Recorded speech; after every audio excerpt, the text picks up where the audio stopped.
Ladies and gentlemen, we're still waiting for another panelist, but in the meantime, we'd like to play a video clip for you to have a look at.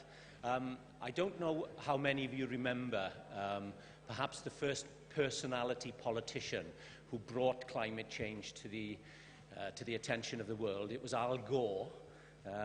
Back in the early years of the century, 2007, I think it was. He came up with a documentary film which he presented called An Inconvenient Truth. Here we are 10 years later, and Al Gore is about to release the sequel. It's called An Inconvenient Sequel Truth. And I think it's worth having a quick look at this, because this is a quick peek. It's a trailer of what will appear in July of this year. So we get to see a little clip of the content of this new documentary, which will appear within the next 2 months. So, Nadim, if you could play it. Thank you. It's supposed to be 70 degrees today. It's freezing here. Speaking of global warming, we need some global warming. It's freezing. The most criticized scene in the movie An Inconvenient Truth was showing that the combination of sea level rise and storm surge would flood the 9/11 memorial site. And people said, what a terrible exaggeration. Hurricane Sandy slammed into New York City last night, flooding the World Trade Center site. Storms get stronger and more destructive. Watch the water splash off the city. This is global warming. I felt so scared. Sorry. Despair can be paralyzing, but this to me is the most exciting new development. We're seeing a tremendous amount of positive change. The basis is there, but it's still not enough. It's crunch time at the climate change conference in Paris. Still some really tough negotiations going on. What would it take to shift to renewables? I'm talking about breaking the impasse. Virtually every nation in the entire world agreed to get to zero greenhouse emissions. It is unprecedented. It's time to put America first. That includes a promise to cancel billions in climate change spending. Our plan will end the EPA. The next generation would be justified in looking back at us and asking, what were you thinking? Couldn't you hear what the scientists were saying? Couldn't you hear what Mother Nature was screaming at you? This movement is in the tradition of every great movement that has advanced humankind. We're not going to recognize it. We don't want to discuss it. It is right to save humanity. It is wrong to pollute this earth. It is right to give hope to the future generation.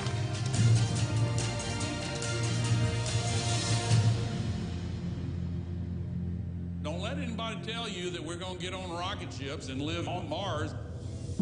This is our home.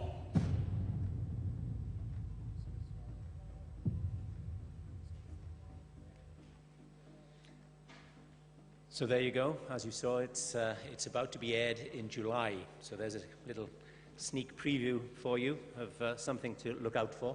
It'll probably become the climate change documentary of this year, in the same way that Leonardo DiCaprio's was last year. Right, I think we are ready to start. So if we can have the panelists to come and join us, please, for the first session. I'd be grateful. Thank you very much, all the panelists. Could you come and sit on stage? I don't think I've told you good morning yet, so good morning. Shubha Sakal and Bore Da in Welsh. I thought I'd get that in at the beginning of the day. Thank you all for coming. You've come back probably for the second day, so you know what's ahead of you. It's going to be another day full of fact, debate, discussion, and please feel free to join in. We will hopefully have a little bit more time today for questions from the floor and your participation.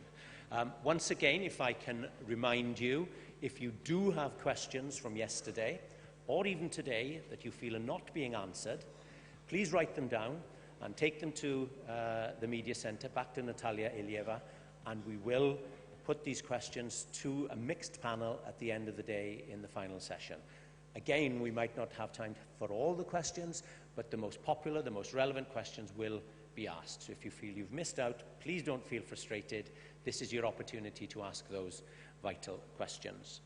Now then, as you know, this is the third climate change summit that's been held by the ABU, and this particular one is a popular session and has been in each of the summits because it's titled Walking the Last Mile.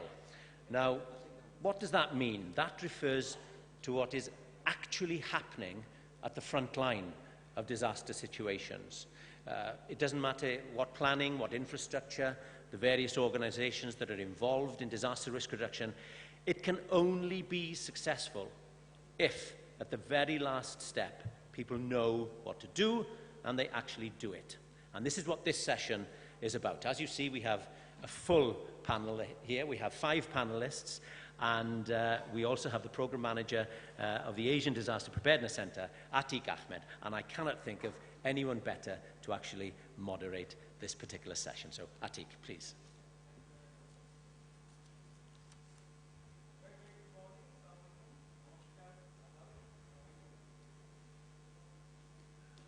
Can you hear me? Okay. I'm Atiq Ahmed. I'll be the moderator of this particular session. I'm very delighted, particularly for this session, because most of my life I have worked in last mile, and then I would like to hear more what's going on in this particular last mile initiative. The session title is called Walking the Last Mile. It's not just the last mile, but to walk the last mile. And how we have walked in this particular last mile is very interesting, and how we see that our very, very distinguished panelists have walked or plan to walk or have experienced sharing of that particular walk. Would like to hear this morning. Yesterday we have heard quite a lot of policy things. We have heard quite a lot of tools related things. But today, the last mile walk, we'll walk together. Let me first start up with the introduction to the very, very distinguished 5 panelists here. And let me start from my very left, Ms. Miharu Sato, project coordinator, SIS Asia, and she's from Japan and working in Bangladesh, particularly in the urban sectors and bringing different dimensions of community-based disaster risk reduction and different type of sharing, which she has worked with the community quite a bit here. So it's inside view from external perspective as well, but bringing different dimensions of community-based disaster risk reduction and climate change adaptation. We'll hear from her. She has been quite engaged in DRR initiatives earlier, and education and community-based DRR-related works, one of her flagship work. I'd like to welcome Ms. Miharu Sato. Welcome this morning. Second, we have a distinguished panelist, Mr. K. Zakaria Khalid from Bangladesh Red Cross and Red Crescent, who has been the Deputy Secretary General and has been engaged all his life quite significantly with the development of Bangladesh Red Cross and Red Crescent's movement. And this has been one of the well-cheered, expressed initiative from Bangladesh, which has given us quite a lot of proud, achievements over the years. Since his last 35 years, he has been engaged with many activities, and currently he has been also the Chief of Disaster Risk Management Division as well over there. His engagement and the experiences would be shared today in a nutshell as well. And I would like to welcome Mr. Zakaria for that. We all know Dr. Mahbooba Nasrin. She's very popular. She's very well known. She's from Institute of Disaster Management, Dhaka University.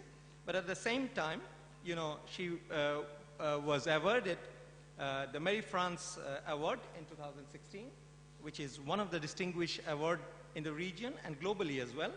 And her expertise in bringing disaster risk reduction and climate change, but in a nexus in social inclusion, is well recognized in our country and beyond. She has been contributing significantly in the region as well, providing the insight that comes from the last mile run and the personal involvement with the social inclusion, which is one of the key things to bring into the discourse as well. Would like to welcome Dr. Mahbub Nasreen. I'm very delighted to say that Mr. Mohammad Shah Kamal, Honorable Secretary, Minister of Disaster Management, who actually leads the initiatives in country and representing Bangladesh in the global arena, the leadership that Bangladesh gives in disaster risk reduction and integration of climate change into the disaster risk reduction, which is an exploratory thing in the world. And I would like to congratulate saying that the Secretary of Disaster Management has been, engaged with that process from his childhood as well. And not only that, he got the highest award in Scouts, which is called the Golden Tiger Award, as well as the Silver Hilsha Award, which is one of the prestigious awards on humanity and social.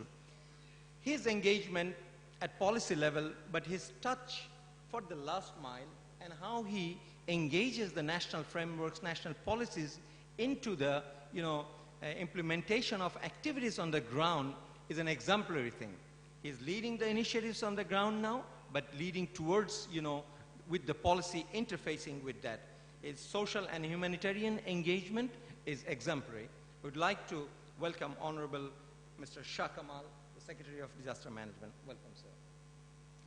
And finally, I have really one person who is from another champion country, champion in disaster risk reduction as well as climate change adaptation, Dr. Maria Lourdes DP Garcia, who would be telling us today quite a lot of stories of indigenous knowledge, a different perspective to the last mile, but really very insightful perspectives on that and how this social story engages into the overall movement of disaster risk reduction and climate change adaptation as well as social development. We'll see that. She has been engaged with the College of Communication in the Polytechnic University of Philippines, and she has a wonderful educational background on mass communication as well as her PhD in education management. A lot to learn from Dr. Maria. I'd like to welcome you to the panel. So this is our distinguished panel, and we don't want to spend more time introducing, but hearing from them and how they have walked their last mile. So may I request Ms. Miharu Sato to give a glimpse of her presentation and get into discussions later on as well. Your preference. You can talk there, here, either way. And keep your questions together because we'll be bringing that session and dialogue and all these things, but we would like to hear your questions. Thank you. Okay. Assalamu alaikum and good morning. Miharu Sato from She's Asia. I'm from Japan and I'm based in Bangladesh. Bangladesh khub bhalo lage. Thank you.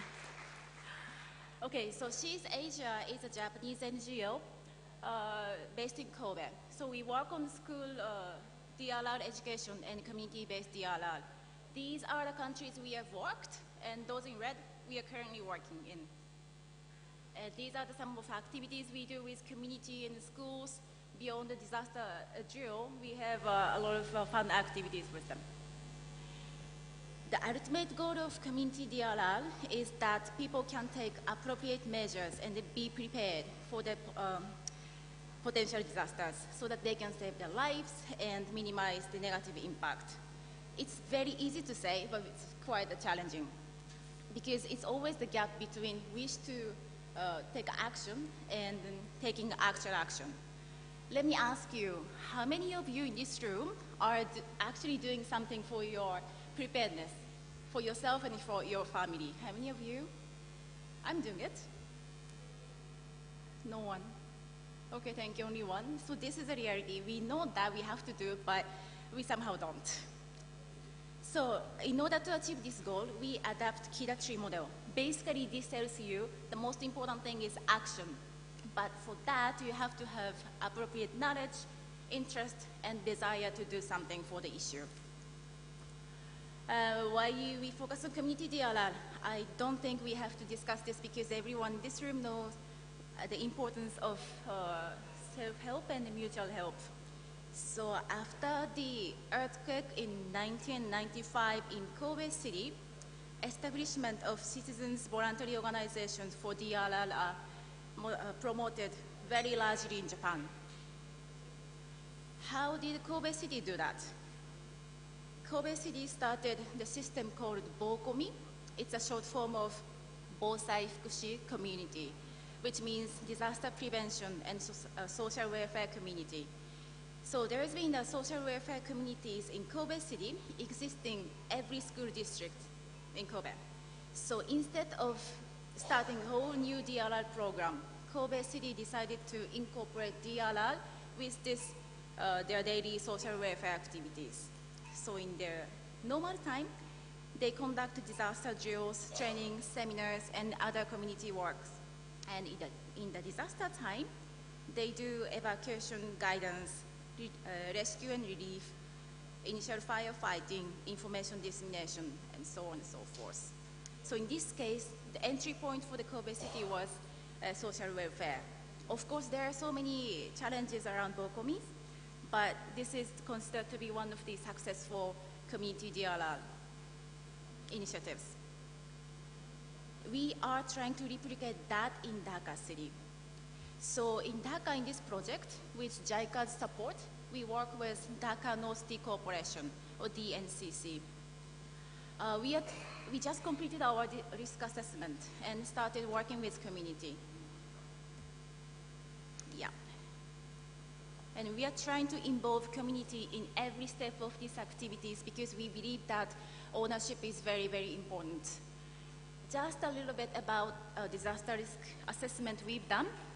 So using the UDRI model, we measured Dhaka City's resilience in terms of the 5 dimensions, which are physical, social, economic, institutional, and natural.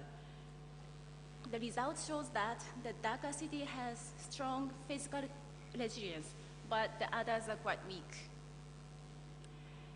Each dimension has 5 parameters, and this is a breakdown.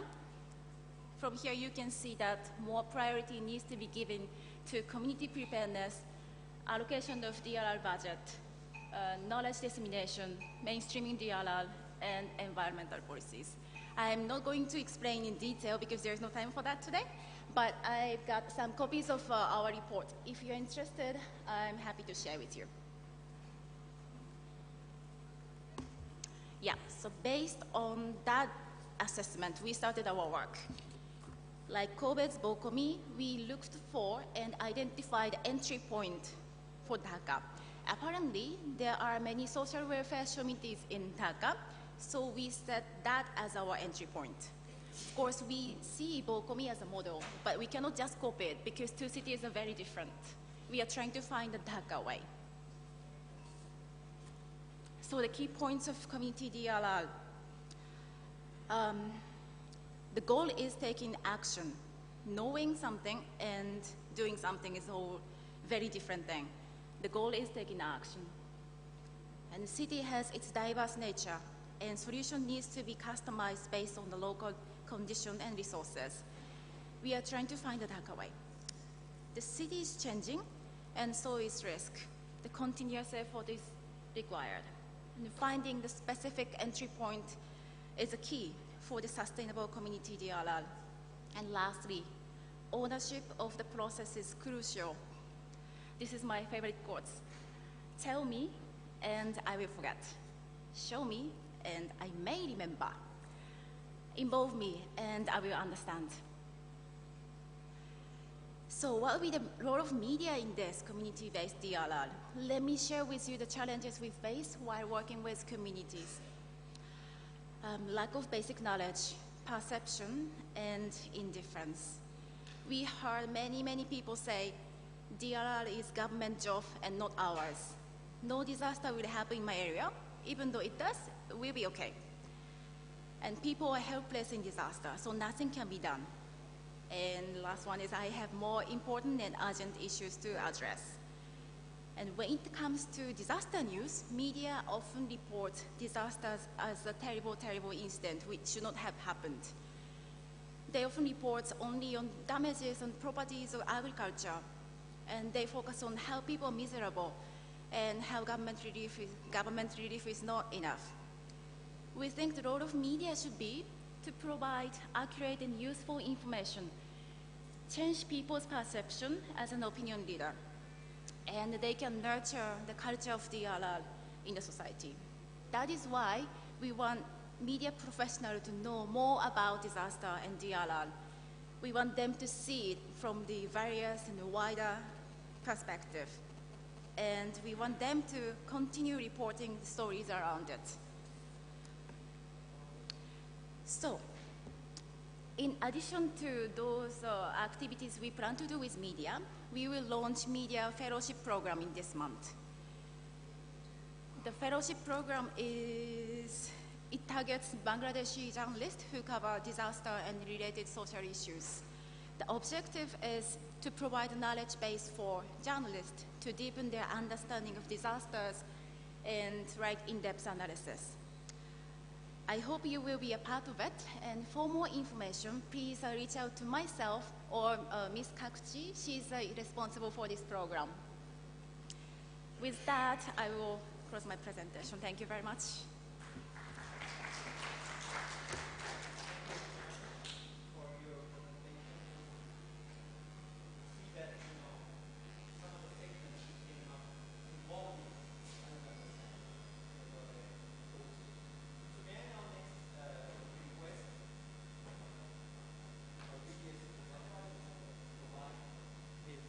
Wonderful presentation on community-based DRR for cyclone preparedness.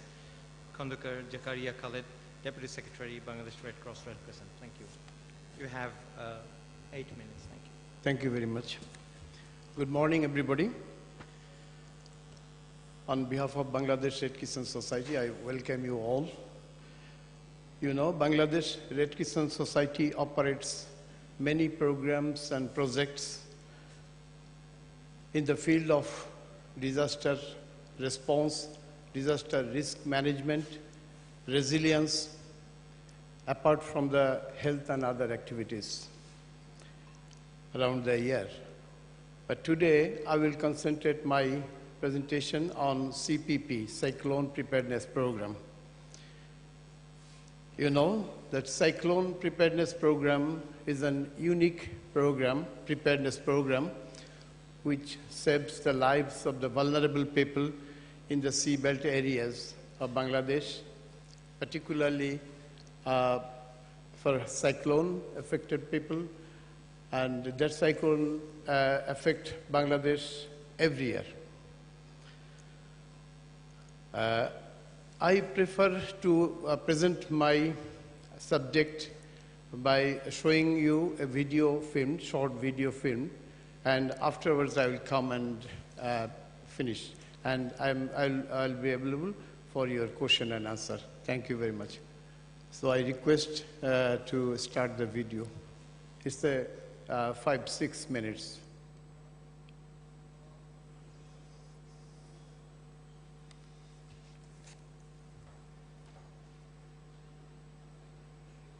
Since the early 1960s, with 9 consecutive cyclones hitting the country's coastal belt, killing more than 50,000 people, today is one of the world's most densely populated, disaster-prone countries. Bangladesh has acquired new dimensions of vulnerability to cyclones and floods. Bangladesh Red Crescent Society, BDRCS, a national member society of the world's largest humanitarian organization, launched a cyclone preparedness program soon after the cyclone in 1965. With the support from International Federation of Red Cross and Red Crescent Societies, IFRC, BDRCS established a warning system for the people living in the coastal regions. The following year, Swedish Red Cross provided generous support to spread the pilot scheme of cyclone preparedness to 299 locations. Swedish Save the Children also joined hands and helped to establish the first weather station in Cox's Bazar in 1969. In 1970, Bangladesh, then East Pakistan, was hit by another cyclone. This time, the deadliest in the history. It took 500,000 lives and devastated the economy completely. কিচ্ছু দেখি না সারিউনি চাই গাছ গাছলাকে দেখাল মানুষ মরা জ্যাঁতাকাল বাইতে আছে 7 দিন পানিতে আসছিলাম মরা গেল 5 মাসের একটা মেয়ে ছিল আমার কোলে অন্তত মেয়েটা গেছে আমি তো বাচ্চি মেয়েটা পাইলাম After this cyclone, the UN General Assembly requested IFRC to take lead in improving Bangladesh pre-disaster planning. IFRC followed on with an extensive evaluation of the program and developed a new strategy under the great leadership of its delegate, Mr. Claes Hegström, the founder of the Cyclone Preparedness Program. Bangladesh government approved the revised Cyclone Preparedness Program in 1973, taking over some of the financial responsibilities and establishing a joint program management mechanism with BDRCS. আবহাওয়া সতর্কবার্তা গভীর সঞ্চালনশীল মেঘমালার কারণে The warning dissemination system starts with the collection of meteorological data from the Bangladesh Meteorological Department, which issues bulletins including designated warning signals of an approaching cyclone. The Upazila offices, in turn, pass it to unions and lower levels through VHF radios.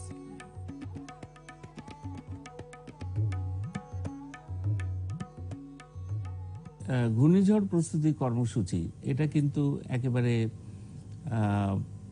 ঢেলে সাজানো হয়েছে এই অর্থে যে আমরা সারা দেশে মানে যেখানে ঘূর্ণিঝড় আঘাত হানে 13টা জেলায় আমরা প্রায় 50,000 এই স্বেচ্ছাসেবক কর্মী তৈরি করেছি। ঘূর্ণিঝড় প্রস্তুতি এমন একটা জায়গায় দাঁড়িয়েছে যে এটা সারা পৃথিবীর জন্য একটা মডেল হিসাবে সমাদৃত হয়েছে। এই প্রোগ্রামের আওতায় প্রায় 50,000 ভলান্টিয়ার আমাদের উপকূলবর্তী 13টি জেলায় 37টি উপজেলায় কর্মকাণ্ড পরিচালনা করে আসছে। দেশে বিদেশে এই কর্মসূচি প্রশংসিত হয়েছে।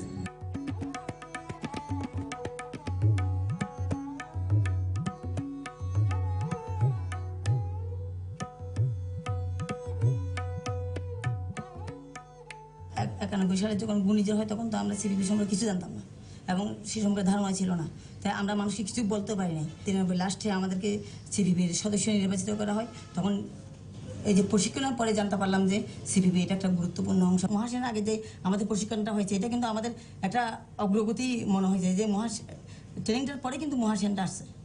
Cyclone storm from Hashin was going to hit the southern districts of Bangladesh. But fortunately, that cyclone was changed into a tropical storm. About 50,000 cyclone preparedness volunteers moved about nearly 1 million people before the landfall of the tropical storm. The number of national societies through the International Federation of the Red Cross and Red Crescent Society have been helping BDRCS in its CPP program. And more recently, the American Red Cross have been helping enhancing the cyclone preparedness program. What that means is the training of CPP volunteers and providing gears to CPP volunteers, and also improving or modernizing their communication system. The help of partner national societies is still needed to keep the CPP program going. I believe that it is one of the best programs ever conceived on the platform of disaster risk reduction. I would say perhaps this is the best investment to save lives in Bangladesh, and we should keep investing in the volunteers training and in the equipment and in the radio station.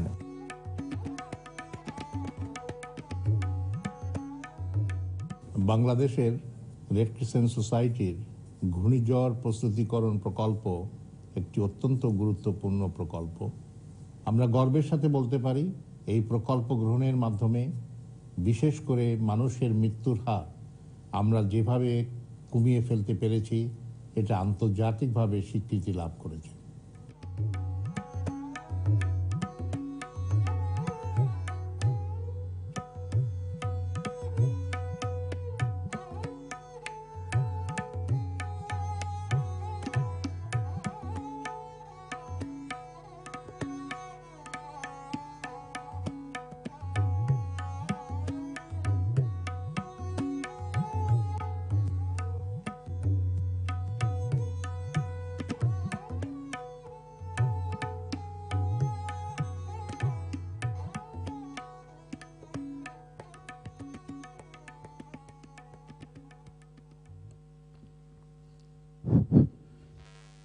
Thank you. I need to mention here that this film was developed in 2013.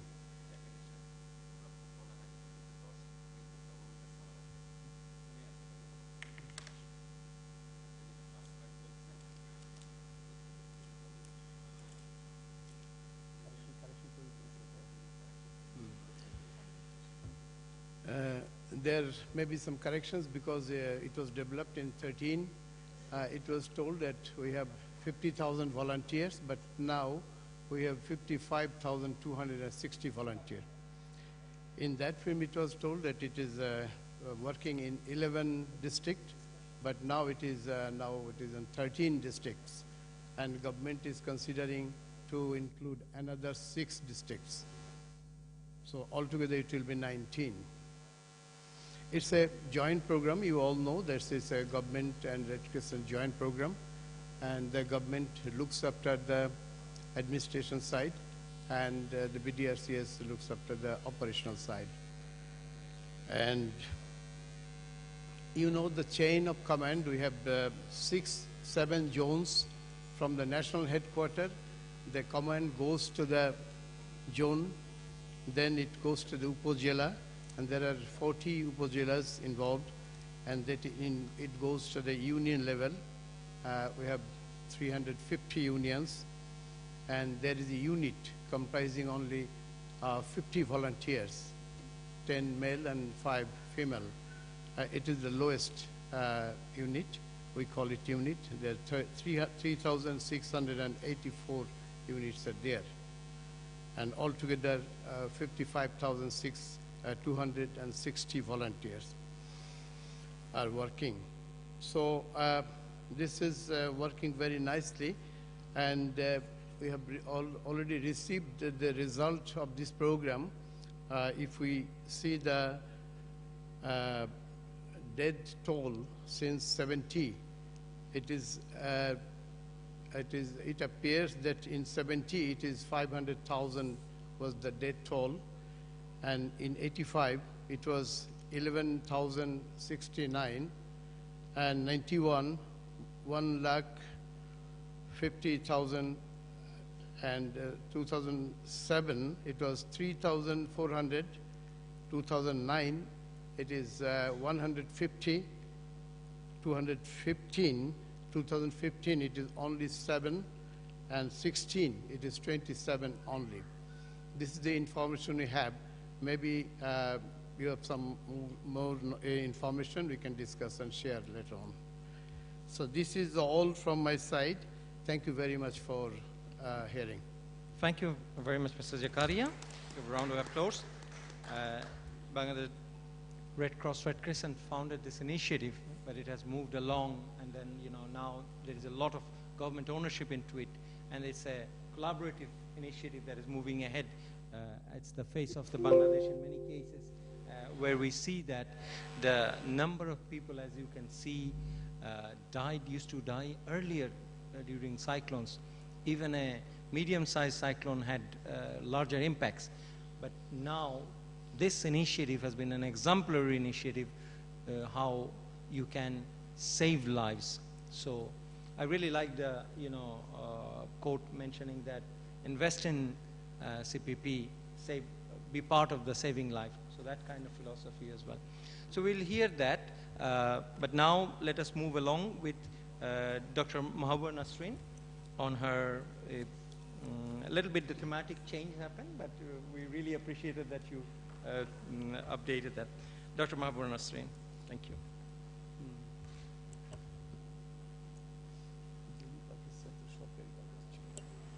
Good morning, Shubho Shakal. Assalamu alaikum. This is the presentation we are making on women and children. Specifically, I work since 1980s on gender dimension and inclusive disaster risk reduction or disaster management responses from the community. So we had presentations from different perspectives, and I would like to invite you to my presentation. So why women you all know that all are become affected during a disaster, be it are natural or human-induced. But the burden of coping falls heavily on women's shoulder. That is, from our research we find since 80s, I'm saying. And why women and children, girl child, face a lot of problems due to their gender identity, if we look at that. Because due to our cultural ideologies and cultural settings, differences in experience we have identified, the vulnerabilities are different, they face the risk of, challenges of risk differently, and the impacts also, differential impacts they are having, their responses are also different. And there are differences, like we are talking now a lot about urban and rural settings, and due to disasters or climate-induced disasters, a lot of people moving to urban areas. Every day we don't know, there is a prediction that 50% of the world population will be living in urban areas. So that's why this is a time to focus on both rural and urban areas. And why children? You all know that we always put children or keep children with women. If we give emphasis on mothers program, we are focusing that children issues will automatically come. But we are all signatories of the UNCRC, and we know that there are four areas where they are giving in the guiding principles, because we have to have non-discriminatory and equality perspectives.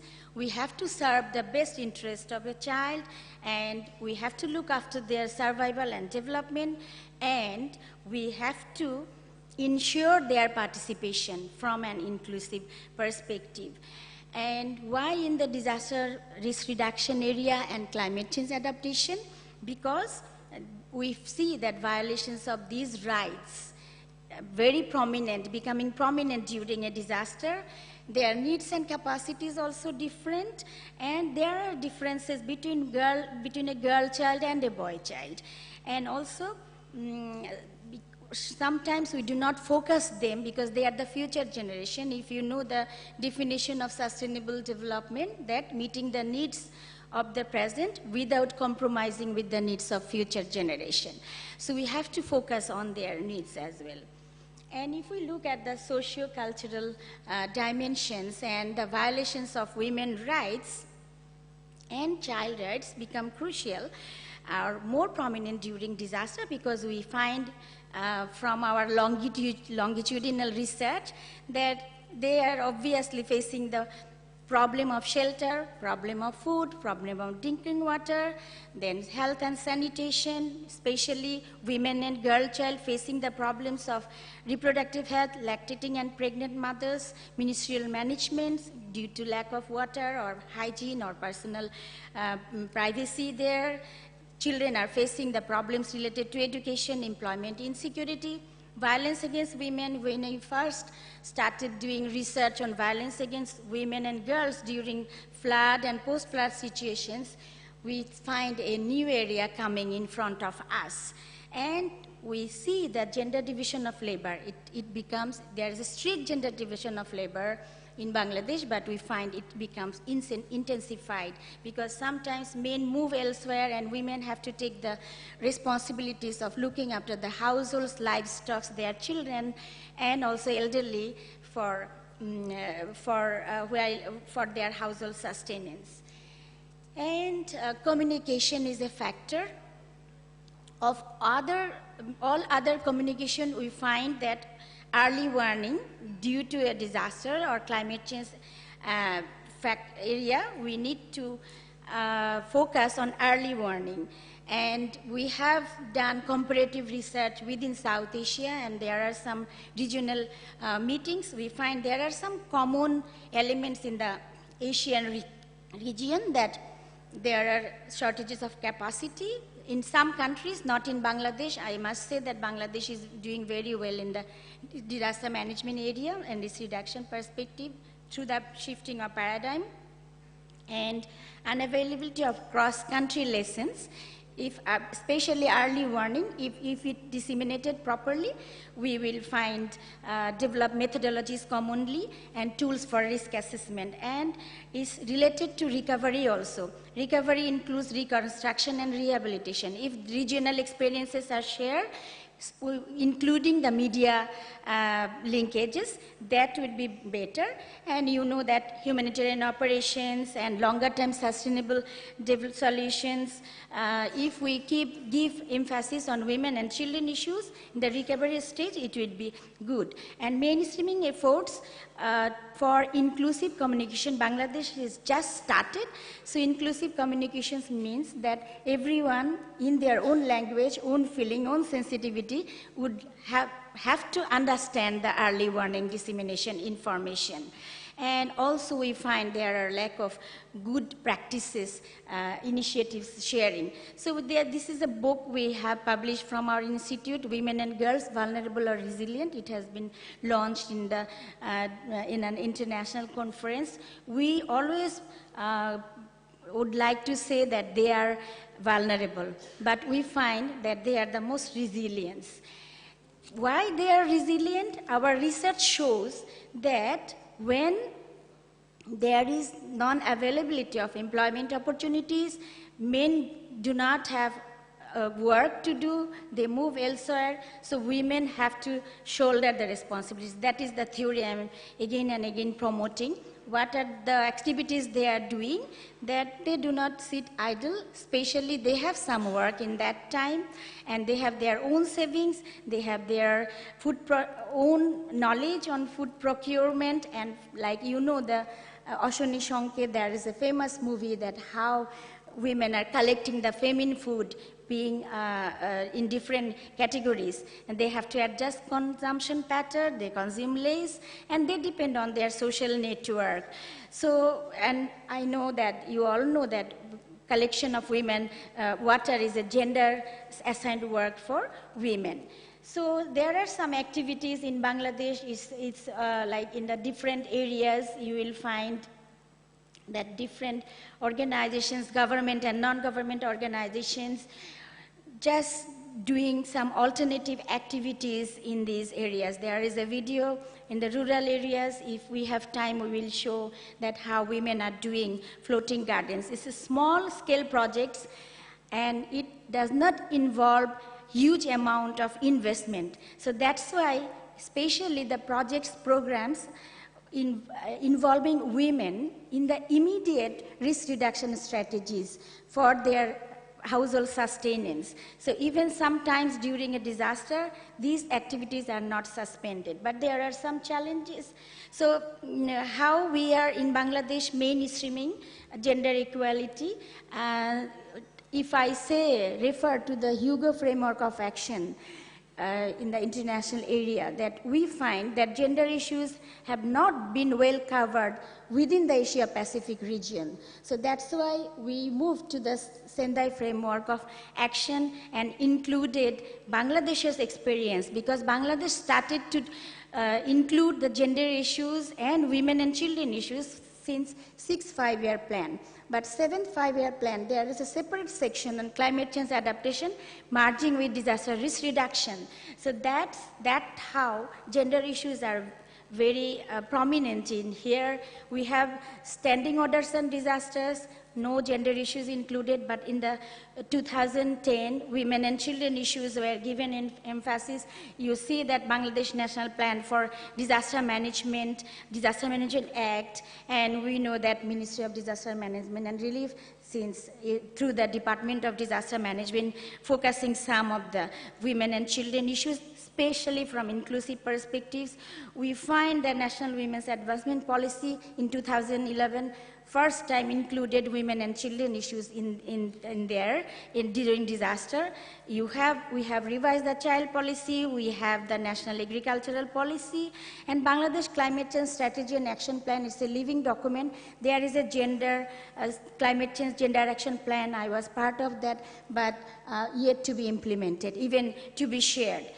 So if we look at the initiatives, another initiatives in the emergency response sector, we find that inclusive focus started to be given, inclusive social safety net programs, and also projects in alternative livelihoods are going on in Bangladesh.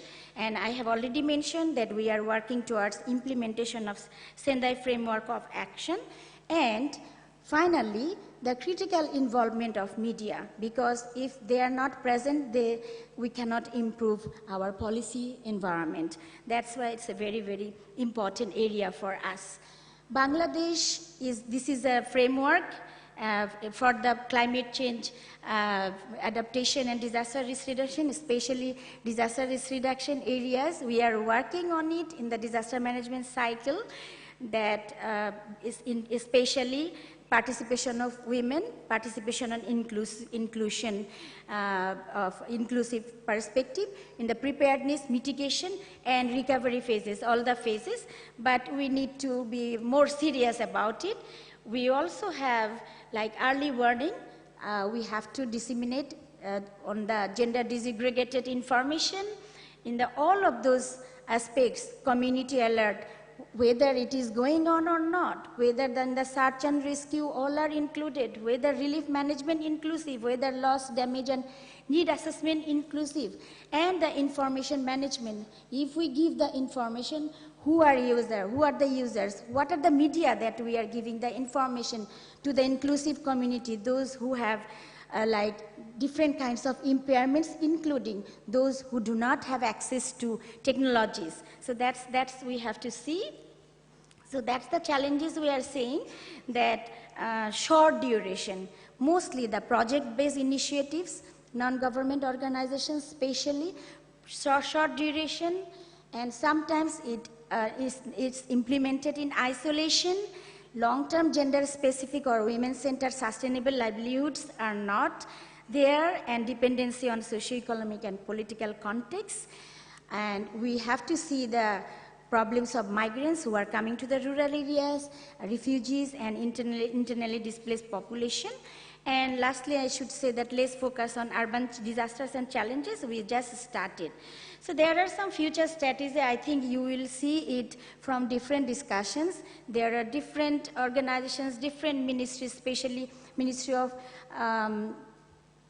Disaster and Relief.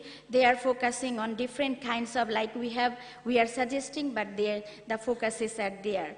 We are from our institute, the right-hand side, if you find that we are implementing a project for a different disaster, that is urban disaster, industrial disaster, after the server disaster, we should say. And this project is a long-term perspective. I am saying it because very limited number of focus on industrial disaster, which is mostly in urban areas, and 80%, almost 80% of the workers are women, and sometimes children, even under 14, under 18, they are coming to work there. And what should I do for them? That's a question. So this is a project, and not many organizations are doing it, especially those who are the buyers, those who are the investors in Bangladesh. They are not focusing on the long-term compensation, especially the long-term focus on their rehabilitation and livelihood patterns. So that's on urban areas. From our research, we have developed 3 formulas, publications on SAVER project. One is injury assessment, another is methodology development, another is vulnerability assessment. So through this, I would like to say that there are different dimensions, finally. Mostly we are focusing in community-based disaster risk reduction and rural areas, because most of the people living in the rural areas, Bangladesh is trying to support them, and Bangladesh also focusing on the urban disaster risk reduction. But this is one of the areas that industrial disaster, we have to focus more on it. And I think you already know about the Mary Fan Myers Awards. And these are the references. And I would like to thank you with this. I think I don't have much time, and I have two videos. One is for community-based, floating gardening. How do women do floating gardening? That is from United Nations Environment Program. Another is on this 1 year later, what we made from our for our industrial disasters. So I would like to request the moderator, if we have time later on, we can show that video. Thank you so much. Depending on the time, basically, Yes. how long is your second video? Is it a longer one? 4, I think. 4 minutes. That one is So- industrial disaster. So in that case, can we run the first one? And after that, at the end, if we have question and answer time, then we can sure. run that one as well. So I would may like to request Nadeem to run the first floating one? gardening one, United Nations Environment Program. Or Thank you you. prefer which one you? I think the industrial one, I think audience, because the industrial one is a second new, one. The second it's a new area where we are working from long-term perspective. And Sorry, Nadeem. The second don't one. know, I would like to request the audience which one, industrial disaster or the floating gardens. That's Okay, right. thank you. Thank you. Rightly picked. Thank you, Dr. Nasrin. Give a round of applause for her wonderful presentation. And we'll hear the, look at the video very quickly on the industrial risk reduction before we move ahead with the next presenter. Yeah, sure. It's primarily related to the response activities that was.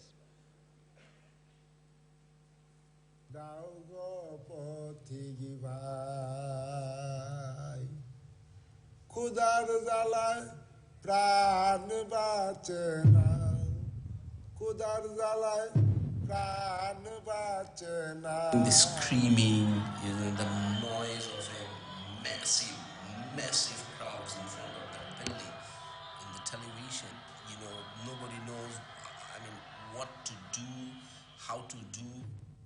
We knew straight away that we were using the factory, one of the factories in the building, for Primark production, and we felt that it was important that we communicated that we wanted to, we felt we had a moral responsibility towards those workers and any impact of those workers within that factory. ভিক্ষা করি তাই একটি পয়সা আমার হাতে দাও গো পথিক ভাই বোরা ছিলাম বাংলার নবাব বসে খাওয়া.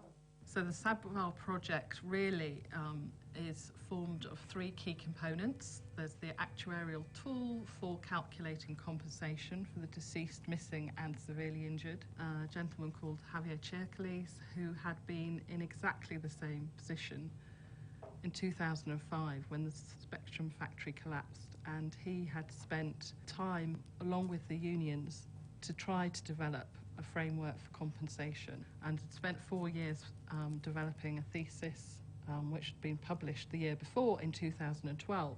There's the medical assessments and also vulnerability assessments. ওরা আসলে ঘটনাটা হচ্ছে আমরা তো প্রথম মনে করছিলাম যে আমরা তাদেরকে ট্রিটমেন্ট দিব অথবা তাদেরকে আমরা করব এটা, কিন্তু না, প্রাইমারকে যখন আমাদের কাছে হেভিয়ার একটা ডিসএবিলিটি অ্যাসেসমেন্ট করার জন্য একটা স্কেল আবিষ্কার করছে বাংলাদেশ প্রেক্ষাপটে, রানা প্লাজার প্রেক্ষাপটে, ওই জিনিসটা সম্বন্ধে আমাদেরকে প্রথম বোঝালো। দাও গো পথিক ভাই বোরা ছিলাম বাংলার নবাব বসে খাওয়া মোদের সবাই. Vulnerability assessments.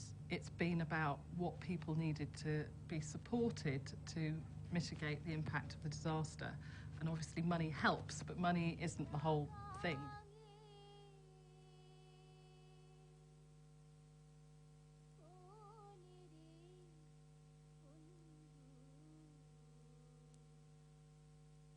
Throughout that process, we started to build trust with those people.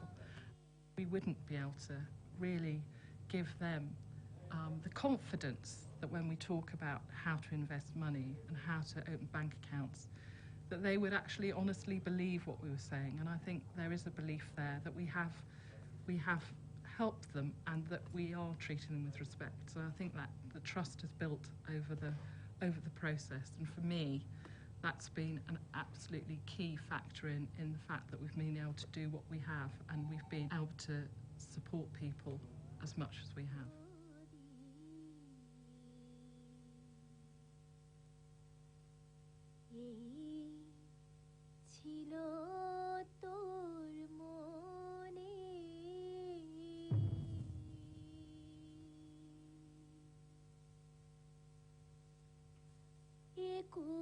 যদি ভাগে গাগে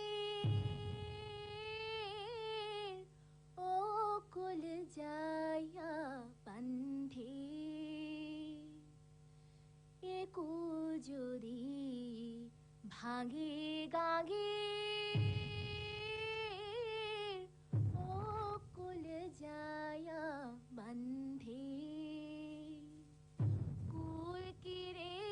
তার হয় রে এমন কুল কিরে তার হয় রে এমন জালাইকা প্রাণ কান্দে বয়না হাওয়া বয়না রে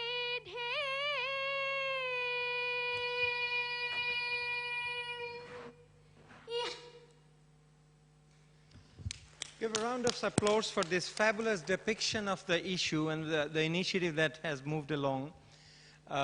Really good one. We'll get back to the discussions on that. But now may I request Honorable Secretary Mr. Mohammad Shah Kamal to give his important presentation as well. Thank you.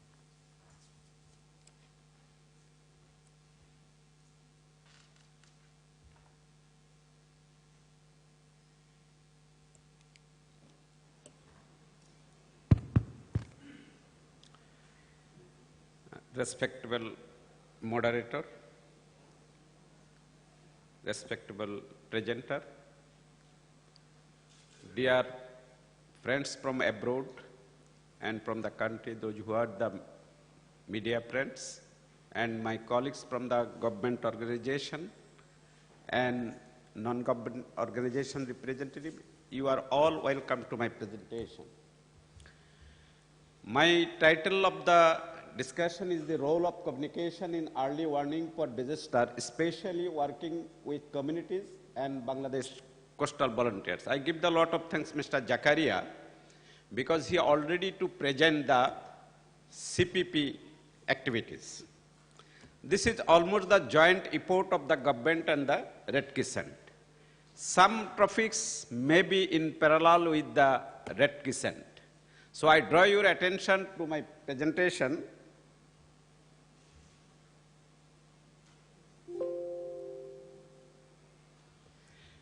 This is my main topics, that early warning and communication, because you are most of the participants from the media. So this is the important topics which is related your activities. First, early warning is an activity of preparedness phase in disaster management, because you know in Bangladesh is a disaster-prone country, and the activities of the ministry is main three activities. First, preparedness in any disaster.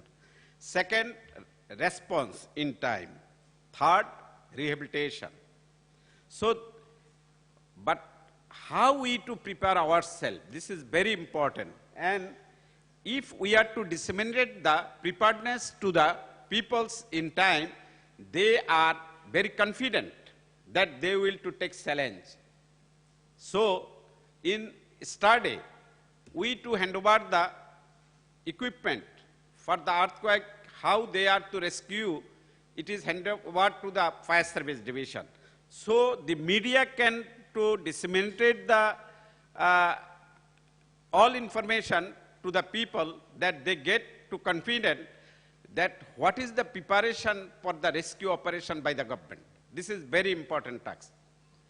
Early warning depends on effective communication, because this is the time we depend on the media. Because every morning we do see the print media or electronic media, or we have a 14th community radio. So the people can to get all information through media. This is very important task. It leads to the target group to do the right things, because they to give the attention to the government as well as the non-government what we should to do in time. This is very important role. This is very important role. And success of an early warning depends on both technical process that read meteorological data into a warning and on human factor that transfer warning into action. Because we are the practitioner, because maximum presenter, they are the researcher, they are to the trainer, they are to organizer, but we are the practitioner. This is very important related with our job. Means of communication for early warning.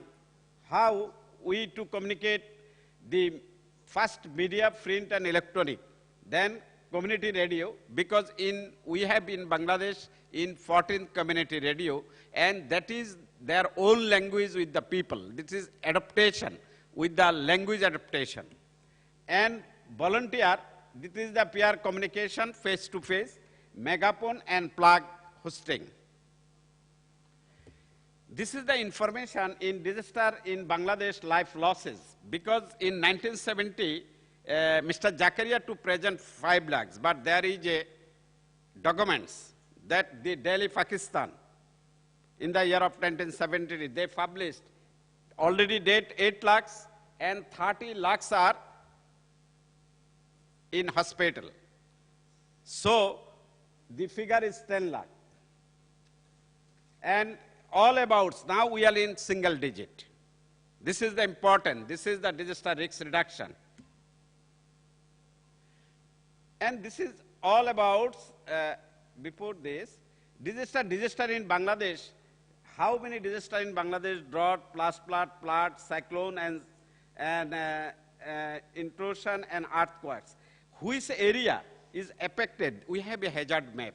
We already to prepare the hazard map. So this is the information which disaster is affect to which area.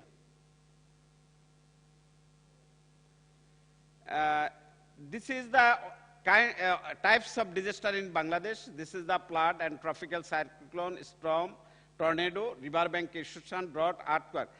Except volcano, all disaster in Bangladesh. Why the Bangladesh is the most vulnerable? Because in global warming and climate change, geographical location and dominance of floodplains, low elevation from the sea, high population, poverty, and located in the vicinity of 3 active tectonic plates and rapid and unplanned urbanization and industrialization. This is the cause of vulnerability.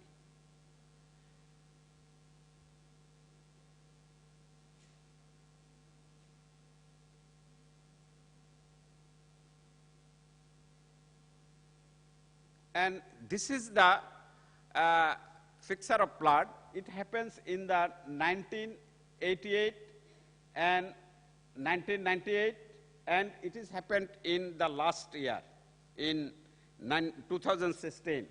This picture from the Kurigram and Gaibanda. And this is the cyclone. And you have to give that we are to losses about the above 3,000 lives in the year of 2009 in Sidor. This is the drought, and about 25% of the country suffer in drought. This is the river bank erosion, and Bangladesh loses 10,000 hectares of land annually, and about the 68,000 family is displaced from one place to another place. This is the important for the river erosion. And it is already to discuss by Mahbouba Nasrin. She said to the Sabar project, but it is the Rana Plaza. This is the more or less same, but this is the experience to us, which we are to give the fashion and attention for preparation of the earthquake. And this is the experience because we are losses 1,134 life losses. And fire incident is a very important disaster, which is media to aware the people that what should to do by the people in time. And landslide in Bangladesh, landslide are mostly in the heavy rainfall in the hill area, and this is the picture of the 1897 in the 12th June. The earthquake is happened in Sylhet zone. And we are, the north and northern part of Bangladesh are the most active seismic zone. And this is to the, we are collected from in a museum from the inland. And this is the sediment deposition, and it occurs to our scarcity of surface water, loss of navigability, and less groundwater research. And how we to collect information and how we to disseminate the early warning dissemination process. This is very important. And because we collect information from the SPARSU and our water board and Bangladesh Meteorological Department, Fire Service, and media, and our CPB volunteers. This information is collected by our NDRCC, and then we to generate it to the all deputy commissioner, because as per the SOD, we have so many committee. In the field level, there is a district management committee, and we are give the information to the district management committee in the deputy commissioner, and we have an officer which is DRRO, District Relief and Rehabilitation Officer, and partner stakeholder ministries. We have as per SOD, 18 district ministries, and we have a coordination committee. And you all about know the SOD because the main, it is headed by, this main council is headed by the Honorable Prime Minister, and there is an advisory committee is headed by the Honorable Minister of the Disaster Management and Relief, and there is a coordination committee is headed by the Secretary, MODMR. And the early warning dissemination and in Bangladesh Meteorological Department and generates early warnings and ensure that receive warning signals in immediate disaster by all concerned official agencies and mass communication media.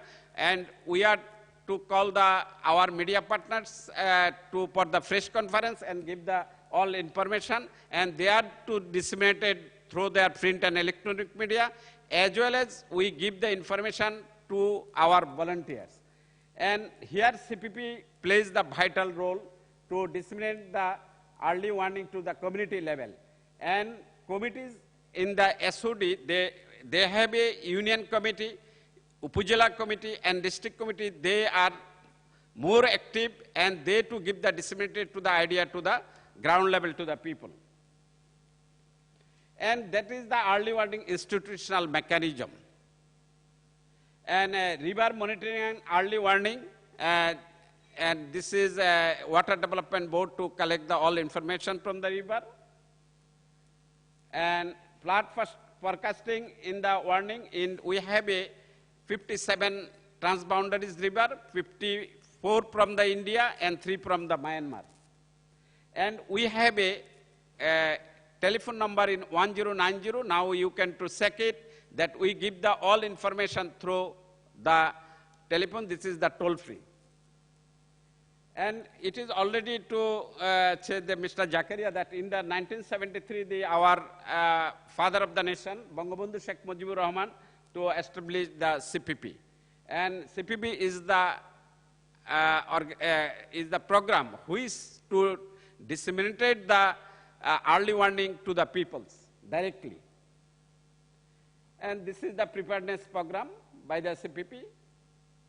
And this is the early, this is how we to collect the information and to disseminate the people. And this is the community-based early warning system. CPB volunteers, they give the pair communication in the plug hosting and megaphone and radio. And this is the CPP introduced plugs to the, this is the signaling, signal 1 to 3 and signal 4 to 7 and signal 8 to 10.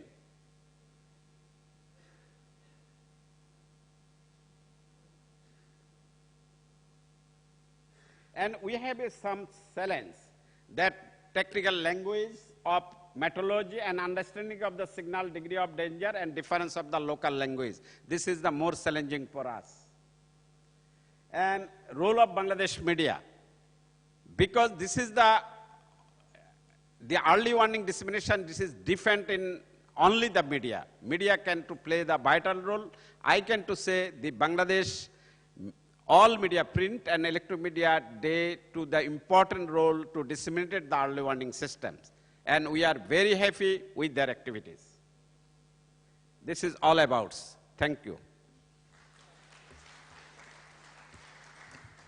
Thank you very much, Mr. Secretary.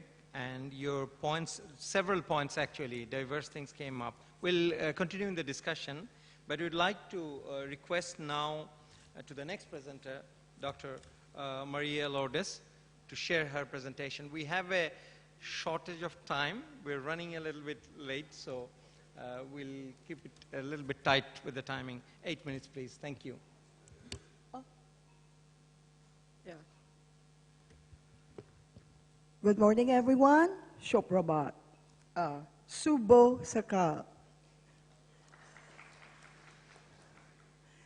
Yeah, my presentation is a little bit diverse on what you earlier heard since yesterday, because I am about to present to you something that is on the end point. When I say end point, it's like tilting of the earth, what we will do when you wake up and you don't have your cell phones or your gadgets on your side, as if our cell phones is our wife or our husband.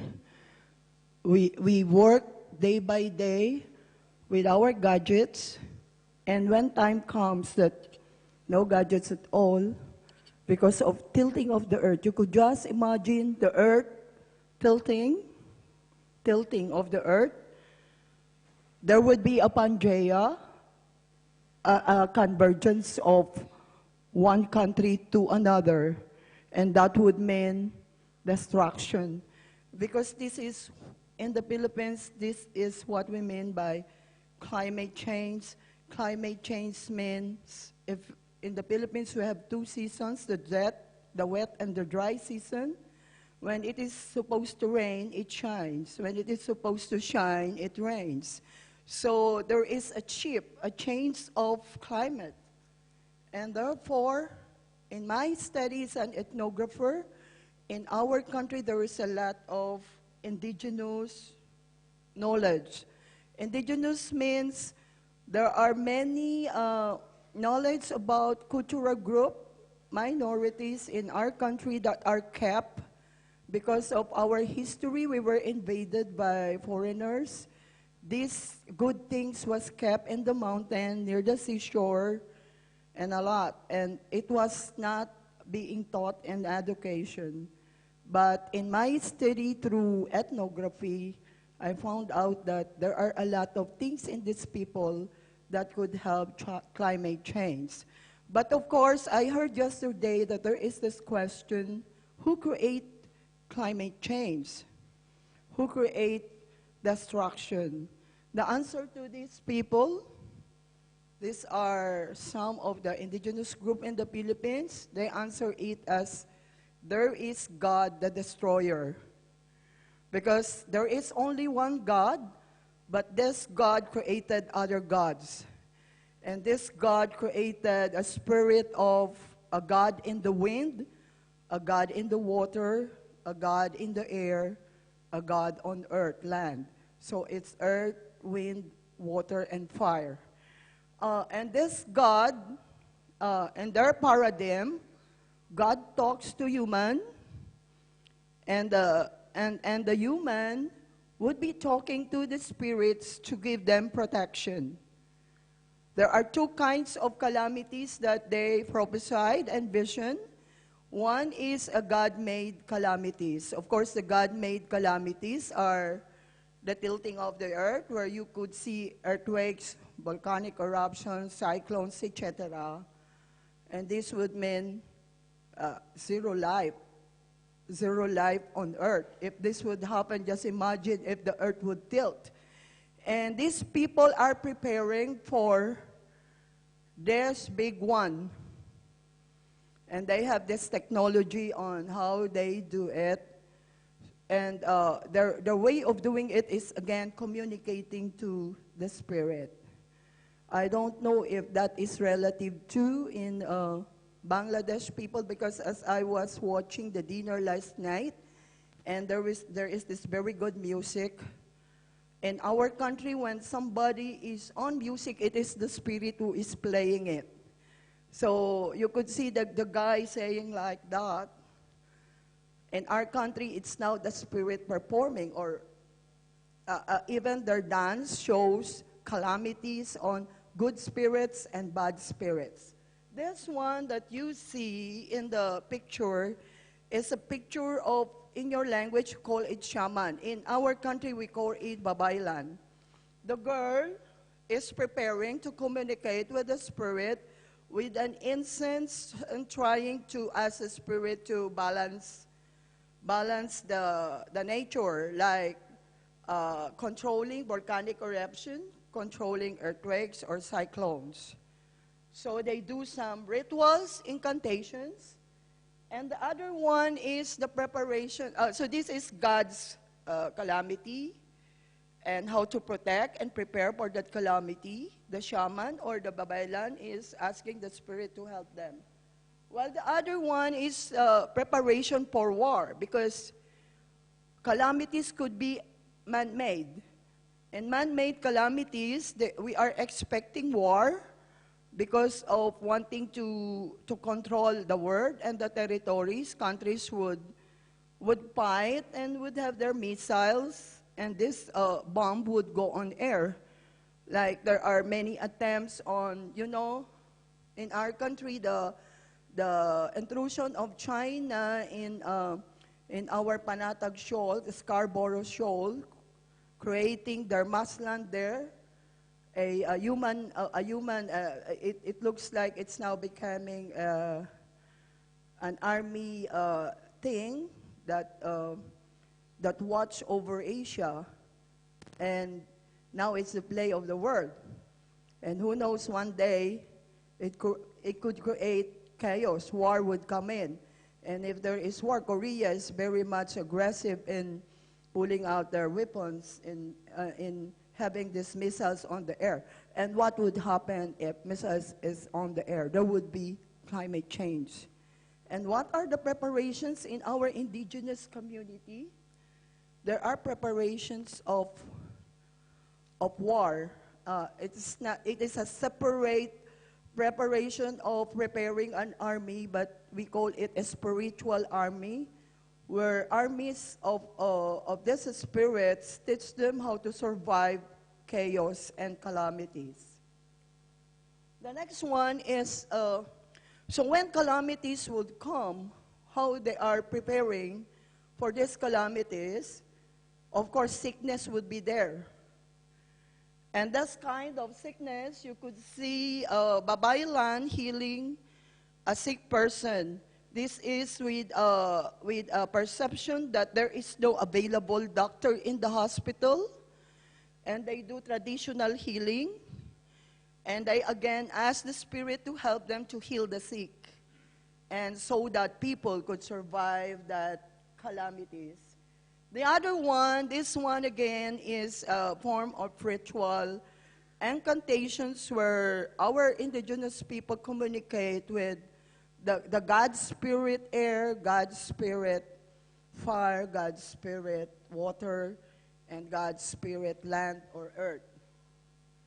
These are a shaman or a babaylan in Mount Banahaw in our country, where you could see it's already long hair. This man lives in a cave in the mountain and has his own way of seeing the world. According to this shaman, in the cave, it could see the world, what's happening there, and it could control any calamities. This one is another girl who lives in Quezon, and the other three girls lives in Sierra Madre, all in a mountain. They didn't know each other, but if you're going to research their paradigm of how to prepare, it is one and the same. So it becomes scientific. Because when a person in north, south, east, west would say the same thing, therefore it's scientific. So you want to hear some song incantations that I learned from them? Raise your hand.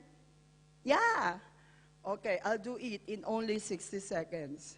This is how they do the quieting of the air, the water, and the land by means of songs and communicating to the spirits.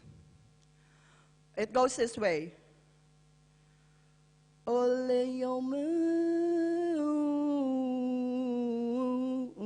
day is to live you to all you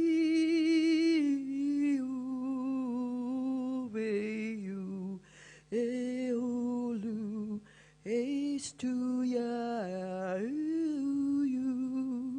So this is just a few. That's an a cappella. That's a few minutes song, but for them, they do it in 45 minutes, 1 hour, or 3 hours. Their way of communicating to the Spirit, so the Spirit would help them in terms of calamities and climate change. So that is their preparation. This is another Babaylan. You could see it's already white hair. He lives this one lives in Molanay, Quezon, in the Philippines, where he holds power on enchanting power. You know, when we say enchanting power means if you are just one army, one soldier, this soldier could have 9 bodies fighting, fighting an enemy. Or they could do some levitations. So when, for example, when there is an earthquake, they would levitate. They could not go down to the landmass of the earth. Same thing with the woman. They live in 2 different locations, but do the same thing. This is another thing that they are preparing, because no place in the earth is safe. And so they have this communication with other beings they call God on the air. Some of us sees it as UFO, unidentified flying people or objects, but for them it's already identified. And they are preparing in a place to gather together to do some kind of vortex. So when people are grouped together and before calamities would come, they would be leaped up on air through this spaceship. Next. Oh, and so this is my last slide, and it's a video where I want to call people in the world that maybe it's about time, not while we are being scientific, it's about time to hear to this indigenous knowledge in order to save people's lives. And media should now be focusing on this kind of information to tell the world that this is what will save us through climate change. So could I run the video? Is there no... this is a song, a video clip. Yeah, that's it. Maybe you could sing. while hearing this. That is a mountain in the Philippines. Very good beaches in the Philippines. We have plenty of beaches in the Philippines where you could see 7,100 islands in the Philippines. This is our rice field mountain and a chocolate hill. The Pangaea that I am saying that there is a tilting of the world. Must come together as one. We should gather together as one in this knowledge because people are dying. And we should lend each other hand to, disseminate this information of indigenous knowledge on how to fight the war, volcanic eruption, somewhere will soon make a change. We all are part of God's great big family. And the truth, love is all we need.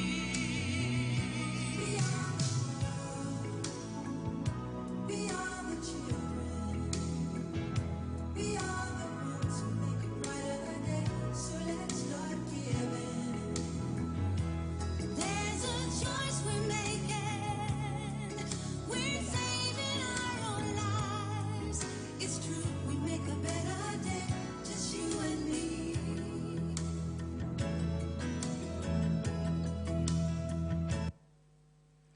Okay?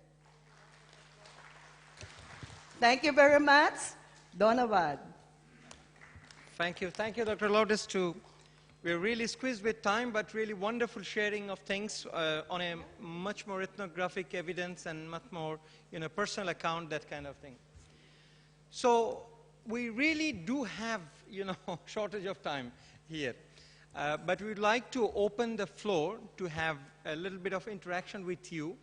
But as you have seen from this panel, this is a diverse panel. Each of these presenters have shown how they have linked with the communities and the last mile, perceiving the last mile in different angle as well.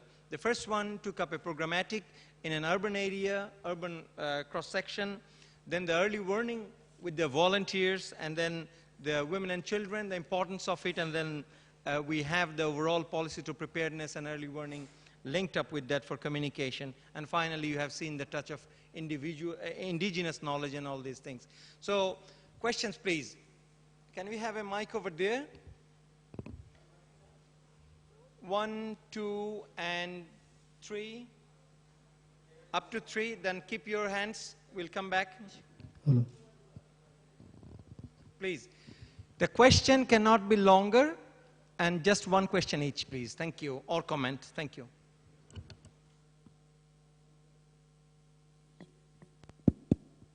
Thank you very much.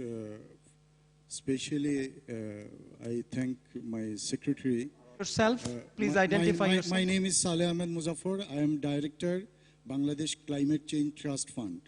So I especially thank to the presenters, especially my secretary, sir, because it was a very wonderful presentation. What I want to know that this summit is specifically climate disasters, how we can face the disasters caused by climate change in Bangladesh. And how we can avoid the climate disasters in climate change. My question to the President is specifically Mahbooba, Professor Mahbooba, that how can Bangladesh avoid those disasters caused by climate change? Thank you very much. Can we take another question, the second one over there? And then we go back to the presenter. We'll ask together, just 3 questions. Second question, please. Okay. I'm Lathoijing Marma from Independent University, Bangladesh. My question is to Dr. Maria. Do their spiritual connections, I mean the indigenous people's spiritual connections with earth, water, wind, and I think the other one I can't remember, save them from the natural calamities? This is my question. Okay, thank you. The third question we'll take from there, that one.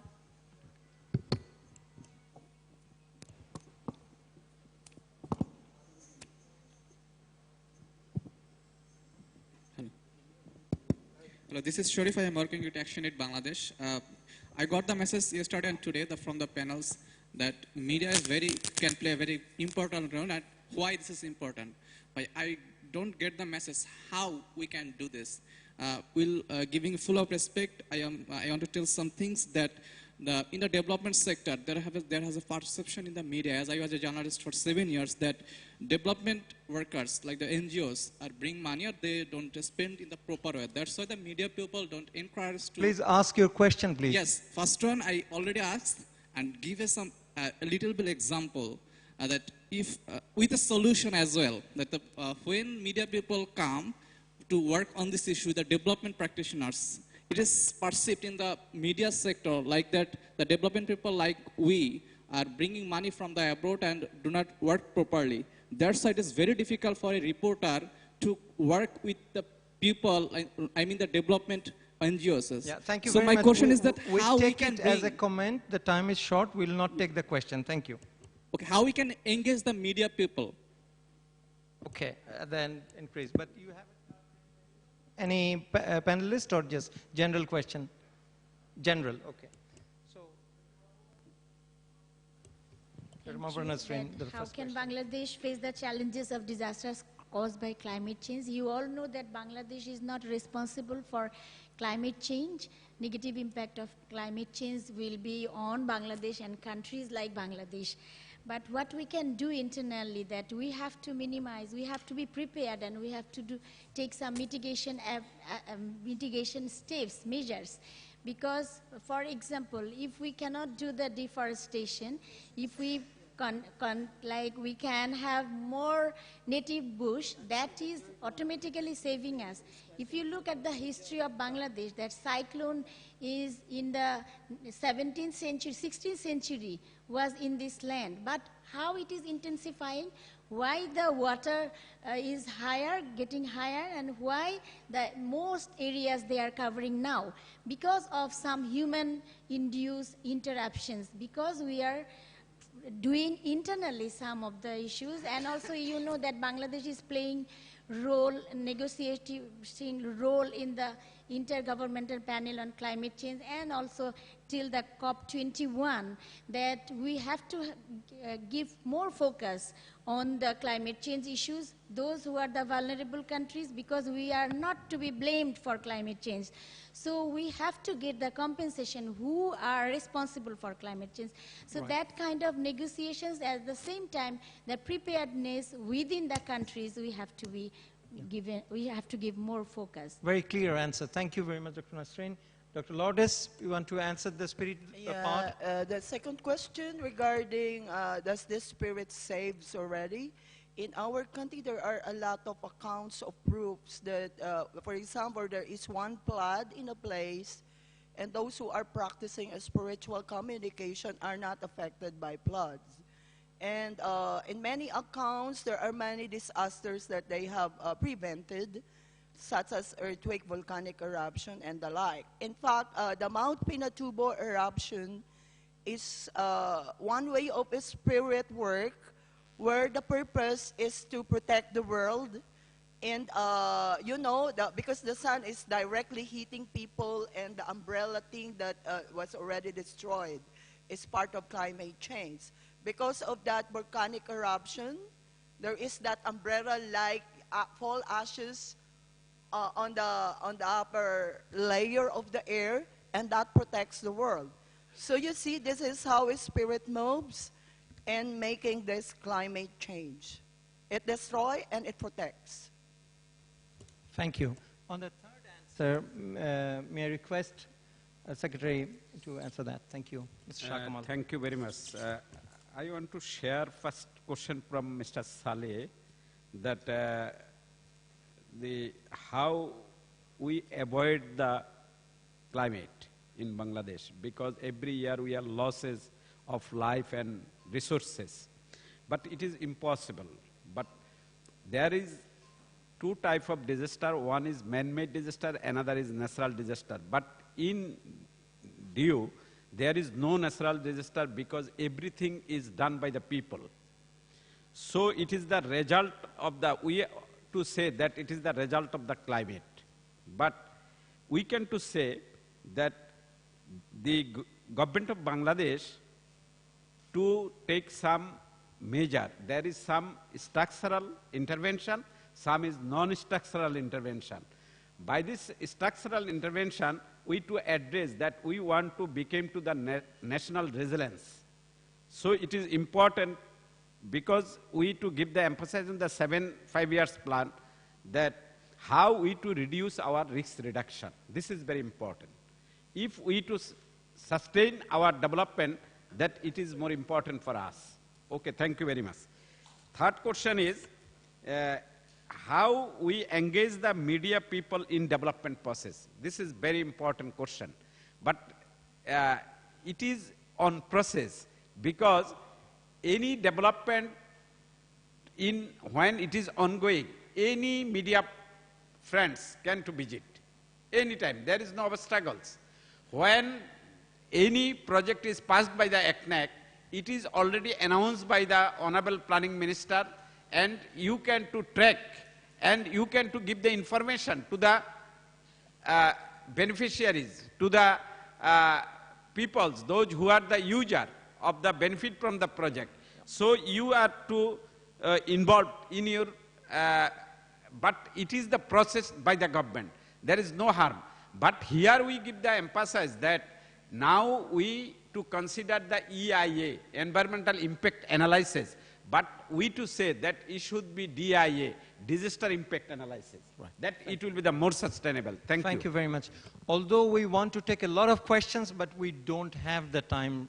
Please understand that, and thank you very much for your questions. We'll take only the last question, which from long time you have been sharing. Please, quickly.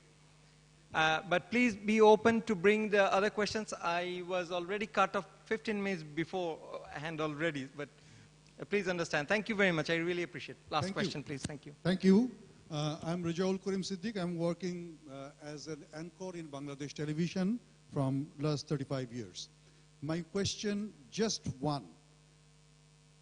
A lot of discussion is here about disaster risk reduction, early warning system, but not much discussion about the climate change adaptabilities. We have wide knowledge regarding agriculture, smart agriculture technology to fight against the climate change. And we need to know about the other experience regarding agriculture knowledge. Because, you know, during the cyclone or during the disaster, there are too many activities is there. Before the disaster, there are too many activities. But after the disaster, we need to help people to build their future again. And they should stand again with their own strength. But we did not get such knowledge in this workshop or seminar. So I request you all to capitalize all knowledge and disseminate it to the member countries so we can share our experience and we can come together with each cooperation and understanding. Thank you very much. Been a comment, so we will allow a last question, very last question. He was trying to, but very quick, targeted question, otherwise we will not allow. Please, thank you very much, very quick. Thank you very much. My name is Dr. Mohammad Jasimuddin, Professor Botany, Dhaka University. My question already said one of my colleagues. As you know, after disaster, we need knowledge, we need information to manage to community. So, my Honorable Secretary, do you have any plan to record, to document indigenous ecological knowledge, agricultural knowledge, traditional botanical knowledge, traditional environmental knowledge? I want to know from you. Thank you very much. Thank you. Thank you. Thank you very much to raise a very important question. Because my left and Mahua Nasrin in last year, we had to arrange 4 national conference and for the indigenous knowledge. And we are to incorporate it to the policy. Because it is very important. We address this. Thank you very much. Thank you. Give a round of applause to the speaker and also the questions from the floor. Thank you very much, everyone. I hope you enjoyed this relatively longer session. Thank you. Thank you very much. Atik, thank you very much, and your panelists, thank you very much indeed. It's only because he's a friend I allow him this extra time. There are 2 quick announcements. Coffee is obviously served 20 minutes, please. It's a 20-minute break only, or otherwise we will not finish the next session. There is another important announcement, please. There is a field trip tomorrow. It's a river cruise. Any one of the participants, and every one of the participants, are invited to come, but you must register. The registration desk is just out here on the right. If you want to come on this cruise from Dhaka to Shatnal, you must register before the end of the day. It will leave at 8 o'clock in the morning. It will return at 5 o'clock. The other one thing, Session 8 panelists, please come and meet me in the media room during the break. Session 8 panelists in the media room, and we will begin at 11:20. Thank you.